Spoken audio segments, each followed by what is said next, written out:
Okay, guys, this is part two of our algebraic expressions, and now we are solving D. We're still on the 2021 question paper, the June 2021 question paper. So let's go. So now we're on D, right?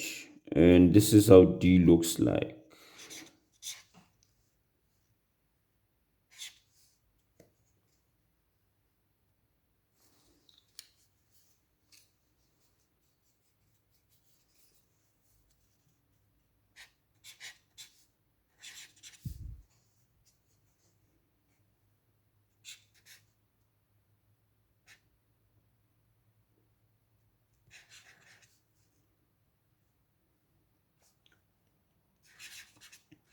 Yeah, so for D, I have negative 4a multiplied by 2a squared.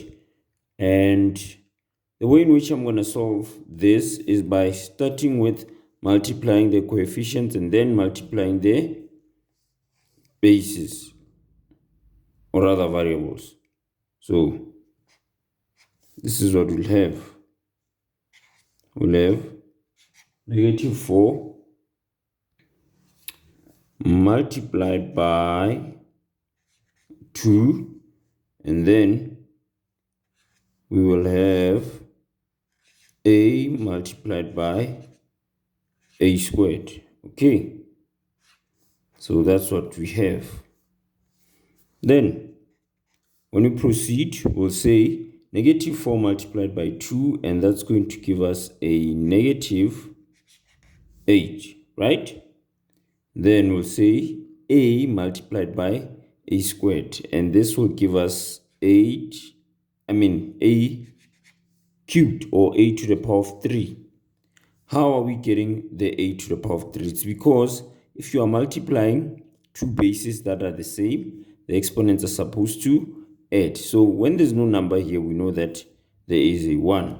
So this means that when I say a multiplied by a, I'm going to get a to the power of the sum of the exponents. A multiplied by a gives me a to the power of the sum of the exponents, meaning that I get a to the power of 1 plus 2. What is 1 plus 2? It is 3. That's how this one works. Okay, we solve it in that manner. Let's go to another one, E.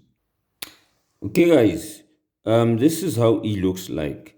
We have in brackets negative 3a cubed b to the power of 4, close the bracket, to the power of 2. So what these two guys means is that we have two brackets of this, okay? And if we have two brackets of this, we are gonna expand this. So 2 means that this bracket is multiplying itself twice, right? So that means what we'll have is negative 3 to the power of 3 b to the power of 4 multiplied by the same bracket, which is negative 3 a to the power of 3 b to the power of 4, because this 2, which is squared, means that the bracket is multiplying itself twice. And then when we proceed, I'm gonna multiply the coefficients, multiply the same bases together.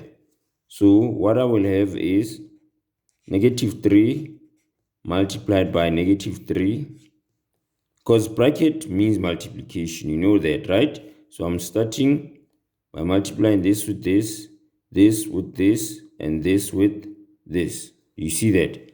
So I'll continue by saying a to the power of 3 multiplied by a to the power of 3, close the bracket, and then I'll have b to the power of 4 multiplied by b to the power of 4.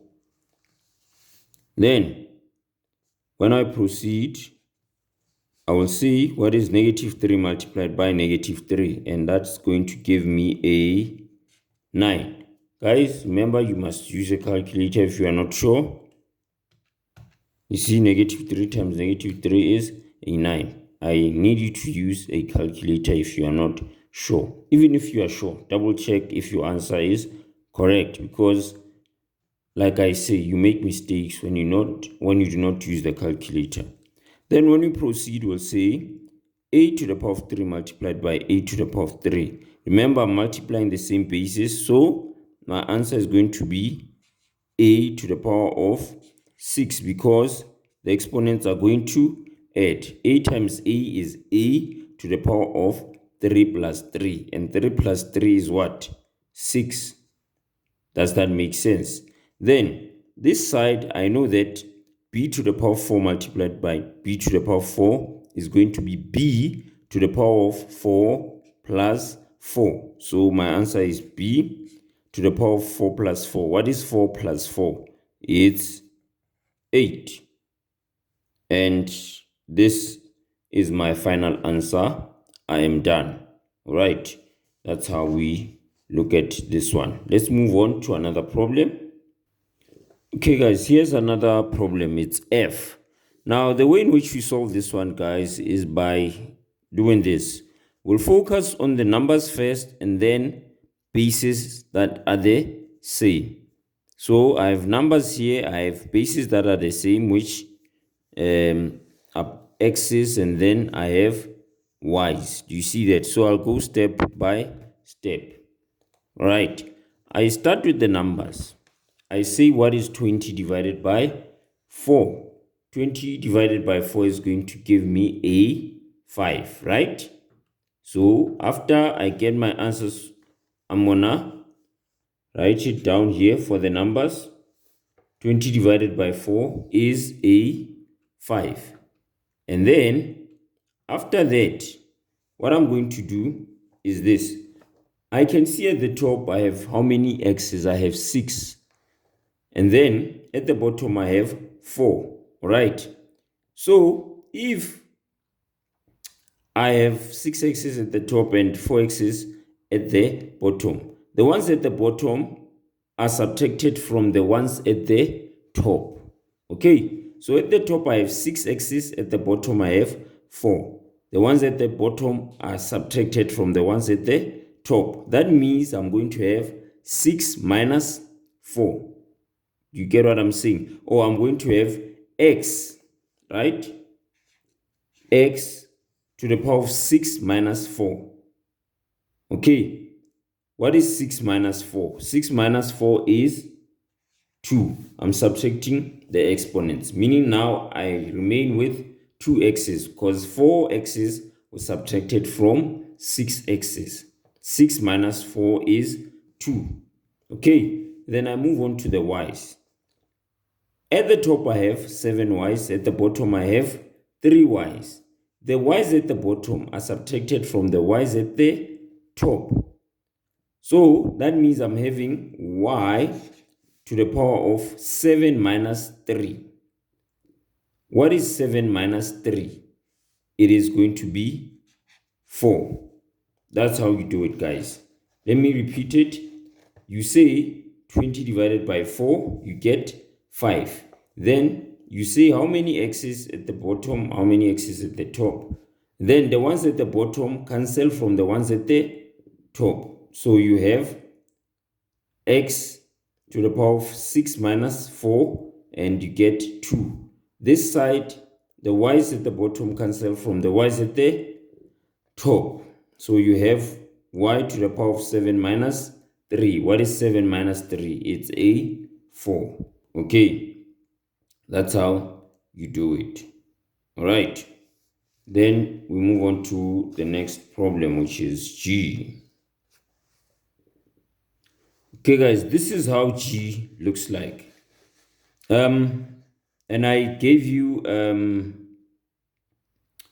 a trick, I will say. And the trick is that when you have a problem like this, you know that this is a square root of 100, x to the power of 100.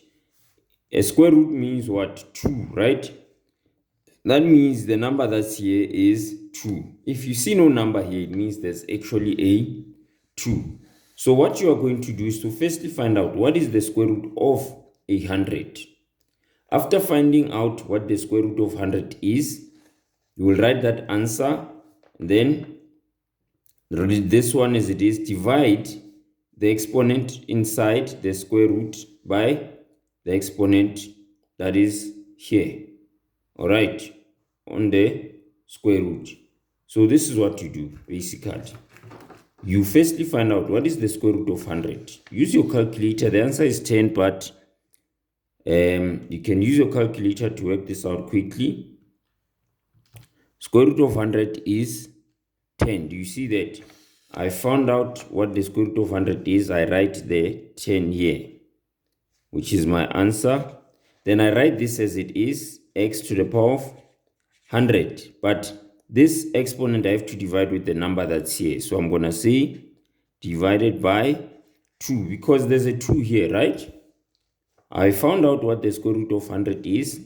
It's 10. Then I write this base with its exponent, x to the power of 100. I divide that 100 with the number that is here, which is 2. Then I continue to write 10x. Then I ask myself, what is 100 divided by 2? And my answer is 50. And this is your answer. You're done. Okay, that's how you work around this problem. Let's go to H. Okay, guys, for this one, this is how we approach it. Look at what we have under the square root. We have like terms, right? This base, or rather, this variable is similar to this variable. Can you see that? This one is a squared. This one is also a squared. So we have to subtract our like terms in this case under the square root. So we say 25 a squared minus 16a squared. What are we going to get? We're going to get 9a squared. You see that? Then we are going to solve this the way we solved this. How do we do that? We ask ourselves first, what is the square root of 9? And the answer is 3, right? You can always use your calculator if you are not sure. You punch square root of 9, and then you say equal to, you get your answer as 3. So here you have 3 of a squared. You always write the variable that is inside, or the base and the exponent inside the square root, and then you divide this exponent by the number that is here. What is that number? It's 2, because I said if there's no number here, it means there's actually a 2. Then when you proceed, you write the 3a, and then you ask yourself, what is 2 divided by 2? The answer is 1. Do we ever write the 1? No, but if you want to write the 1, you can. However, we never write the 1. So our final answer is simply A. And then we're done with solving H. Let's go to I. Alright guys, this is how I is looking like. And for I, we are going to be using the distributive property. And what that means is that we're taking what is outside the bracket, multiplying it with what is inside the bracket. Okay, so this is what we're going to have. We'll have 2 multiplied by 3. This multiplied by 3, because bracket means multiplication, right? So we are saying 2 multiplied by 3 plus 2 multiplied by 4x. We are multiplying what is outside the bracket with everything that is inside the bracket, right? So it's 2 multiplied by 3 plus 2 multiplied by 4x. Then we move on. We say 2 multiplied by 3 is what? The answer is 6 plus 2 multiplied by 4x is what? The answer is 8x. And then you are done solving I. We now move on to J. Okay, guys, now we are on J. And J still wants us to simplify. And this is how we're going to do that. This is a 6, guys. Though might look like a B. The way in which you are solving here, guys, is by firstly solving what is inside the bracket. When you simplify, always check if you have any like terms first. Okay. So for J, I can see that inside this bracket and this bracket, I have like terms. So I'm going to have to add my like terms first. I know here there's a 1, right? And when I add my like terms, I focus on the coefficients of the variables. What is 1 plus 6? Or what is 1ab plus 6ab? These things are going to give me 7ab, this bracket, multiplied by, I add the like terms of this bracket, I have 2ab plus 3ab. When you add your like terms, you can go to the calculator and add the numbers alone because you're not sure sometimes. So say 2ab plus 3ab. You are just adding the numbers. And your answer is 5ab. From here, we'll multiply things that are the same together. Okay? So what we'll do is to say 7 multiplied by 5, and then a multiplied by a, and then b multiplied by b. Do you see that? I'm saying 7 multiplied by 5 because these are the same, right? They are both coefficients. Then I'm saying a multiplied by a, then I'm saying b multiplied by b. Okay. When I move on, I say 7 multiplied by 7 and I get 35. Then this side, I'm saying a multiplied by a. We know there are ones here, right? And if I'm multiplying the same basis, the exponents are simply going to add under the same base. So my answer is going to be a to the power of 1 plus 1, which is 2. Then this side, the same thing applies. We know there are ones there. Then my answer is going to be, when I say b multiplied by b, I'm adding the exponent. So my answer is going to be b to the power of 2, b to the power of 1 plus 1. What is 1 plus 1? 1 plus 1 is 2. And this is my answer. Okay, that's how we do this one. Let's go to the next one. Okay, guys, now we are on K. So for K, this is how we do it. What is outside the bracket will multiply with what is inside the bracket. So I'll start with this one and this one. We'll say negative 3x squared multiplied by 4x squared. Then minus 3x squared multiplied by negative 3x. And then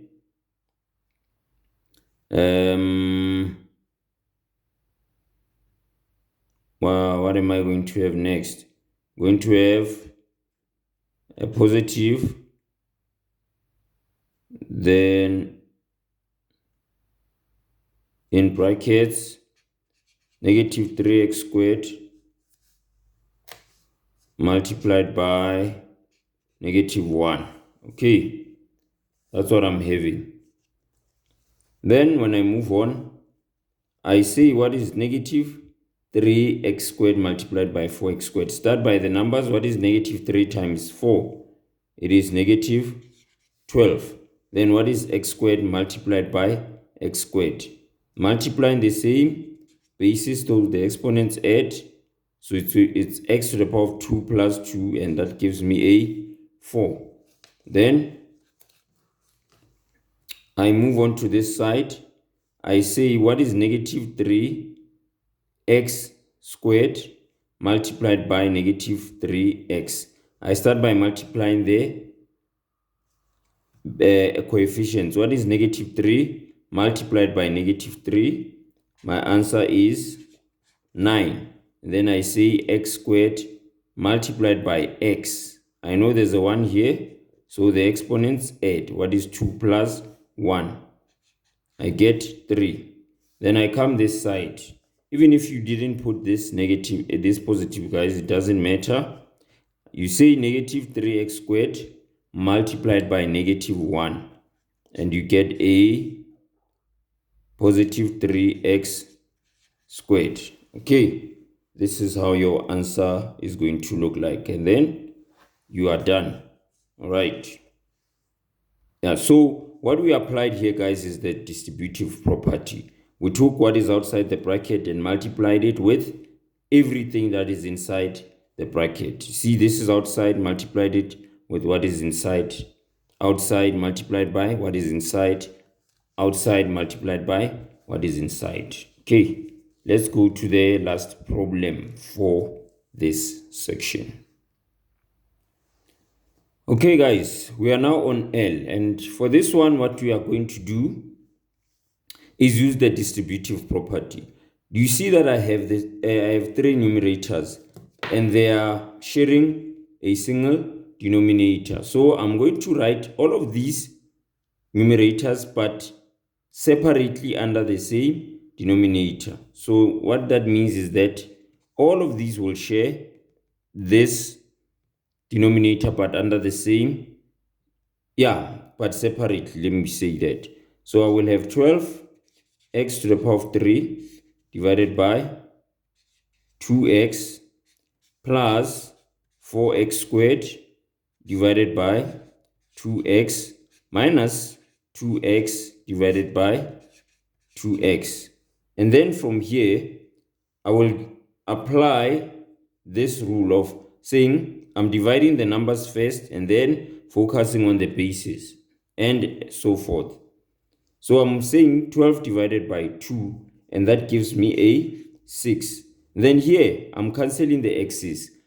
The one at the top, there's one here, will be subtracted from the 3 at the bottom.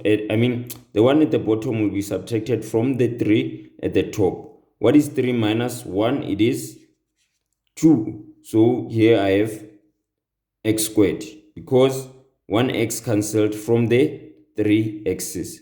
Then I move on to this one. I say 4 divided by 2, and that gives me a 2.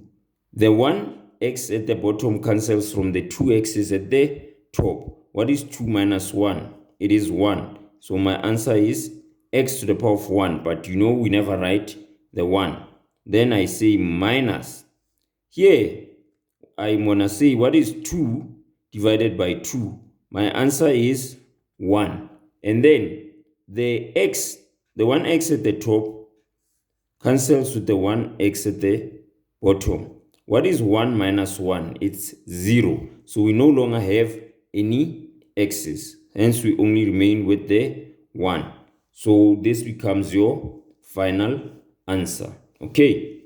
Now, guys, if you didn't understand, my advice is that if you don't understand a certain problem I'm doing, just rewatch the video, go back, rewind to the problem, and then rewatch, and then try to do it yourself. I want you to watch and then try also to do the problem yourself, or before you watch the full video, pause it and then watch the problem. Okay, guys, see you on the next video. Bye-bye.